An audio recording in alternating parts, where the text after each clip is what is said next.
Allahu ennehu la ilahe illahu bunun faziletine ama. Bunu men hem edeyin sizler hem edin.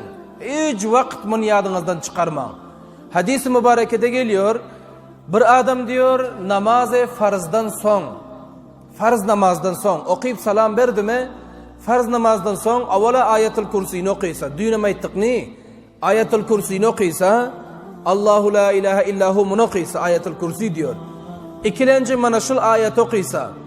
Şehidallahu ennehu la ilahe illahu vel melaiketu ve ulul ilmi qaimen bil qist. La ilahe illahu vel azizul hakim. Ana şunu okuysa izinden, ayetul kursi'nin izinden. Son bunun izinden mesela bana bu ayet okuysa. Kulillahumma malikel mulk. Tu'til mulke men teşâ'u. Ve tenzi'ul mulke mimmen teşâ'. Ve tu'izzu men teşâ'. Ve tuzillu men teşâ' biyedikel hayr. İnneke ala kulli şeyin kadir. Tulicul leyle fil nehar. Ve tulicul nehara fil leyl. Ve tuhricul hayye minel meyyit. Ve tuhricul meyyite minel hayy. Ve terzuqu men teşâ'u bi gayri hesab. Ana şuna çile okuysa. Avval ayetul kursi. İkilenci şehidallahu ennehu la ilahe illahu bul. Üçüncü kulillahümme malikel mulki ta bi gayri hesaba çile okuysa. Her farz namazdan son terk etmen. Onda Peygamberimiz Aleyhisselatü Vesselam ona vaade veren Allah Teala taraftan. Vaade nama?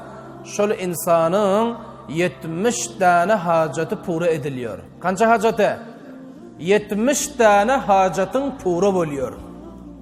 İn barıp duran hacatı ki insanın pura oluyor. Ol nama? Pura olan hacatın günahların bahşiş oluyor. Çizi ki günah edipsin Allah Tebarek ve Teala günahların hemmesini bahşiş ediyor. Bir hacatın bitti. Yine kaçası kaldı? 69 hacatın yine kaldı. Aytım hemen 70 hacatın pura oluyor. Şunun bir ekşil ki tamamı günahların mahv oluyor. Bahşiş oluyor. Günahların mahv olandan sonra insan ne? Cennete varar da ne? Yine 69 tane hacatın kaldı. Onam sen dile Allah'dan. Ayalı yoklar ayal dilesin.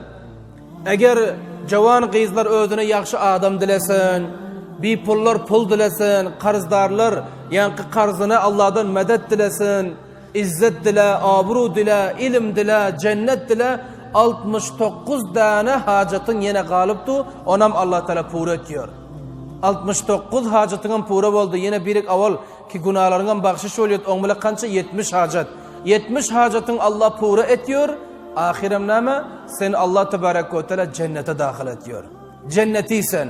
Nama vazife? Namazı farzdan son ayetul kursi okuysan. Son şehidallahu ennehu la ilahe. Şu bir ayetini okuysan. Ve izinden kulillahümme malikel mulk. Tu'til mulke men teşâ. Ana munta bi gayri hesabı okuysan. Her farz namazdan son 70 hacatın pura oluyor. Bir ekşil ki tamamı günahların bahşiş oluyor. Bul dakik kat'i bul. Ve 69 tane özün dile.